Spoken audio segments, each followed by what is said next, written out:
Hi hello welcome to Naveen GK tricks. మీరు కనుక నా ఛానల్ కొత్తగా చూస్తున్నట్టయితే ప్లీజ్ సబ్స్క్రైబ్ చేసుకోండి.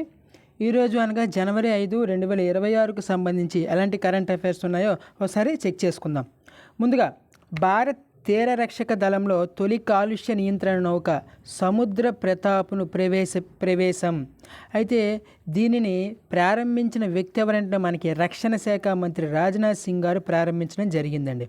ఇది ఎక్కడ ప్రారంభించారంటే ఈ కార్యక్రమము గోవా షిప్యార్డ్లో జరిగింది. ఏంటది? సముద్ర ప్రతాప్ అనే ఒక తొలి కాలుష్య నియంత్రణ నౌక, గుర్తుపెట్టుకోండి. అయితే దీన్ని ఎప్పుడు ప్రారంభించారంటే జనవరి 5, 2026న ప్రారంభించారు గోవా షిప్యార్డ్లో. అయితే దీనిని నిర్మాణం ఎవరంటే చేశారు? గోవా షిప్యార్డ్ లిమిటెడ్ అనేది దీన్ని నిర్మించినది. అయితే ఈ నౌక యొక్క పొడవు 114.5 మీటర్లు, అలాగే బరువు 4200 టన్నులు. అయితే దీని యొక్క మెయిన్ ఉద్దేశం ఏంటంటే సముద్ర జలాల్లో కాలుష్యాన్ని, ముఖ్యంగా చమురు వ్యర్థాలను నిర్మూలించి జలచరాలను కాపాడేందుకు దోహదపడుతుంది ఇది. నెక్స్ట్ అలాగే తీరగస్తీ, సముద్ర భద్రతను బలోపేతం చేయడం దీని యొక్క ముఖ్యమైన బాధ్యత లేదా ఉద్దేశము. అలాగే దీని యొక్క తయారీలో 60% పైగా స్వదేశీ పరికరాలను ఉపయోగించడం జరిగింది. అయితే మనం ఇందులో గుర్తుపెట్టుకోవాల్సిన మెయిన్ థీమ్ ఏంటంటే కాలుష్య నియంత్రణ నౌక, తొలి కాలుష్య నియంత్రణ నౌక. దాని పేరు ఏంటంటే సముద్ర ప్రతాప్. ఎక్కడ ప్రవేశపెట్టారంటే గోవా షిప్యార్డ్. ఎవరు ప్రారంభించారంటే రాజ్నాథ్ సింగ్. గుర్తుపెట్టుకోండి.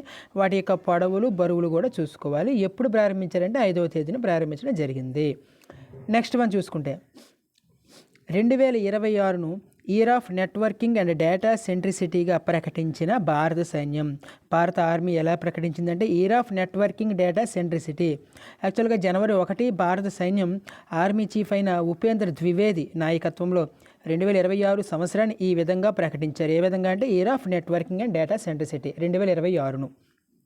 అయితే ఇది 2023 నుంచి 32 వరకు సాగే పరివర్తన దశాబ్దంలో ఒక మైలురాయిగా మనం చెప్పవచ్చును. అలాగే ఈ ప్రకటన వలన మెయిన్ ఉద్దేశం ఏంటంటే మనం భారతీయ సైన్యాన్ని పూర్తిగా డిజిటల్ మరియు నెట్వర్కింగ్ అండ్ డేటా ఆధారిత సెంటర్గా మార్చి ఒక గొప్ప అడుగు పడుతుందన్నమాట. గుర్తుపెట్టుకోండి. ఓకేనా? నెక్స్ట్ వన్, ఎన్సీఏఈఆర్కు 11వ డైరెక్టర్ జనరల్గా ఎవరు నియామకమయ్యారంటే జనవరి 5న సురేష్ గోయల్ గారు నియామకమయ్యారు. అంతకుముందు ఈ పదవిలో ఉండేది ఎవరంటే పూనం గుప్తా గారు ఉండేవారు.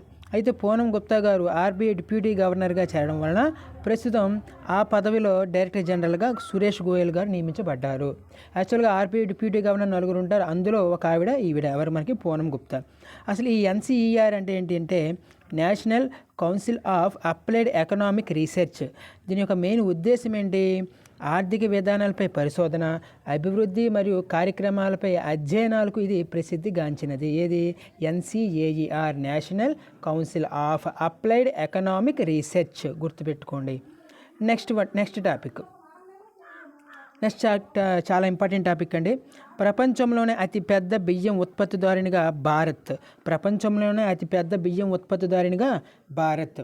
చైనాను అధిగమించి భారత్ 150.18 మిలియన్ టన్నుల వరి ధాన్యాన్ని ఉత్పత్తి చేసి అధిక వరి ఉత్పత్తిదారునిగా నిలిచింది. దీనిని ప్రకటించిన వ్యక్తి ఎవరంటే ప్రస్తుత కేంద్ర వ్యవసాయ శాఖ మంత్రి వర్యులు శివరాజ్ సింగ్ చౌహాన్.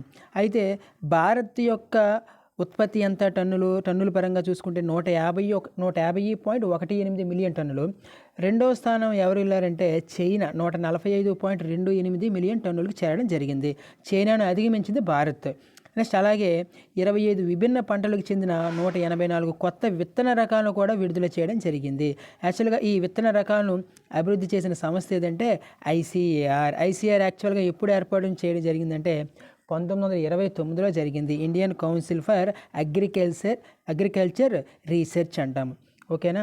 అయితే ఇక్కడ భారత్ ప్రపంచ బియ్యం ఉత్పత్తిలో ఎంత శాతం వాటాను కలిగి ఉందంటే 28% వాటాను కలిగి ఉందని గుర్తుపెట్టుకోవాలి. సో ఇందులో భారత్ యొక్క ఉత్పత్తి 150.18 మిలియన్స్, అలాగే చైనా యొక్క ఉత్పత్తి 145.28 మిలియన్స్ టన్నులు గుర్తుపెట్టుకోవాల్సి ఉంటుంది.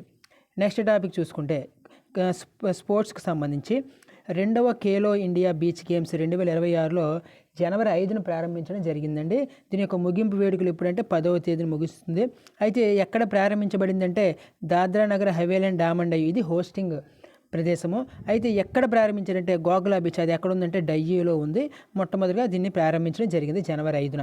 అయితే 1300 కంటే ఎక్కువ అథ్లెట్లు దీనిలో పాల్గొంటున్నారు. అలాగే దీనిలో ఉండే మొత్తం క్రీడాంశాలు 8 అండి. అందులో 6 పతక ఈవెంట్లు, 2 ప్రదర్శన ఈవెంట్లు. ఆ ఈవెంట్లు ఏందో ఒకసారిగా మనం చూద్దాం.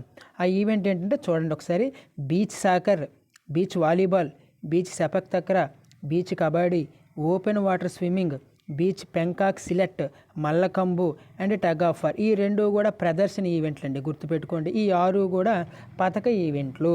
ఓకేనా.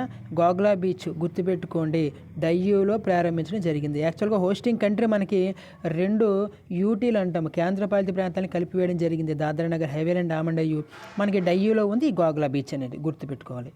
అయితే ఈ క్రీడల యొక్క ముఖ్య నినాదం ఏంటంటే కేల్ కీ సితారీ డయ్యూ కీ కినారీ, కేల్ కీ సితారీ డయ్యూ కీ కినారీ.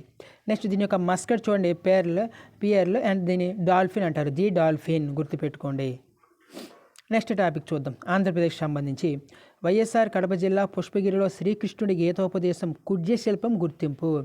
యాక్చువల్గా ఇది ఎక్కడ గుర్తించారంటే వైఎస్ఆర్ కడప జిల్లా వల్లూరు మండలంలోని పుష్పగిరి చెన్నకేశవ స్వామి ఆలయ గోడపై ఈ కుడ్య శిల్పాన్ని గుర్తించారు. దీని యొక్క ముఖ్య ఉద్దేశం ఏంటో చూద్దాం ఒకసారి. ఇక్కడ సాధారణంగా అన్ని చిత్రాల్లో కృష్ణుడు నిల్చొని అర్జునుడు కూర్చొని సందేశం ఇచ్చినట్లు చూస్తాం. కానీ ఈ చిత్రంలో శ్రీకృష్ణుడు కూర్చోగా అర్జునుడు నిలబడి ఉన్నది సందేశం చూస్తామన్నమాట. ఏది ఈ కుడ్య శిల్పం గుర్తించిన వాటిలో. అయితే నెక్స్ట్ టాపిక్ చూద్దాం. చాలా ఇంపార్టెంట్ టాపిక్ ఇది కూడా. సోమనాథ్ ఆలయం ఉంటుంది కదా, అచంచల విశ్వాస పత్రిక. ఏంటి దీని గురించి అంటే ఆలయంపై దాడికి 1000 ఏళ్ళు అయిన సందర్భంగా ఏ ఆలయము? సోమనాథ్ ఆలయం. ప్రధాని మోడీ ఒక ప్రత్యేక వ్యాసాన్ని విడుదల చేశారు. అంటే ఆలయంపై దాడికి అంటే ఎప్పుడు 1026 జనవరిలో గజనీ మహమ్మద్ టైంలో హింసాత్మక దండయాత్ర చేశారు. అప్పటికి ఇప్పటికీ 2026 వచ్చింది కాబట్టి 1000 ఏళ్ళు పూర్తి చేసుకుంది. యాక్చువల్గా ఇది ఎక్కడ ఉందంటే గుజరాత్లోని వెరావల్లోని ప్రభాస్ పటంలో గల ఒక ఆలయం ఇది. 12 జ్యోతిర్లింగాల్లో ఇది ఒకటి, మనకి తెలిసిందే సోమనాథ్ ఆలయం. నెక్స్ట్ ఇక్కడ గజనీ మహమ్మద్ హింసాత్మక దండయాత్ర చేసింది 1026 జనవరిలో. అంటే ఇప్పుడు జనవరికి అది మనకి 1000 సంవత్సరాలు పూర్తి చేసుకుంది. అయితే ఆలయ పునరుద్ధరణ తర్వాత 1951 మే 11న అప్పటి బాబు రాజేంద్ర ప్రసాద్ సమక్షంలో రాష్ట్రపతి అనమాట ఆలయంలో భక్తులకు మళ్ళీ దర్శన భాగ్యం కలిగింది. అయితే దాని పరంగా చూసుకుంటే 2026 నుంచి 1951కి మధ్యలో మనకి 75 ఏళ్ళు పూర్తి అవుతుంది అనమాట దీని పరంగా చూసుకుంటే. నెక్స్ట్ టాపిక్ ఒలింపిక్స్ గురించి చూడండి. 2036 ఒలింపిక్స్ క్రీడల నిర్వహణే లక్ష్యంగా భారత్ పూర్తి స్థాయిలో సన్నద్ధమవుతుంది ప్రధాని మోడీ ప్రకటించారు. ఎప్పుడు? 2036కి. ఆల్రెడీ 2030లో మనకి కామన్వెల్త్ క్రీడలు జరగబోతున్నాయి భారత్లో, అది కూడా గుజరాత్లో జరగబోతున్నాయి. 2036లో కూడా ఒలింపిక్స్ నిర్వహించాలని ఒక లక్ష్యంతో భారత్ సన్నద్ధమవుతుందని మోడీ గారు ప్రకటించడం జరిగింది. నెక్స్ట్ 72వ జాతీయ వాలీబాల్ ఛాంపియన్షిప్ పోటీలు. ఇవి ఎక్కడ ప్రారంభించబడ్డాయి అంటే వారణాసిలో ప్రారంభించబడ్డాయి. దీనిని ప్రారంభించింది మోడీ గారు, అది కూడా వీడియో కాన్ఫరెన్స్ ద్వారా దీన్ని ప్రారంభించడం జరిగింది. ఓకేనా. ఇంతవరకు జరిగిన టాపిక్స్ అన్నీ కూడా మనకి 5వ తేదీన మెయిన్ ముఖ్యాంశాలు కూడా గుర్తించవచ్చు. నెక్స్ట్ టాపిక్స్ నెక్స్ట్ రోజు చూద్దాం. Thank you.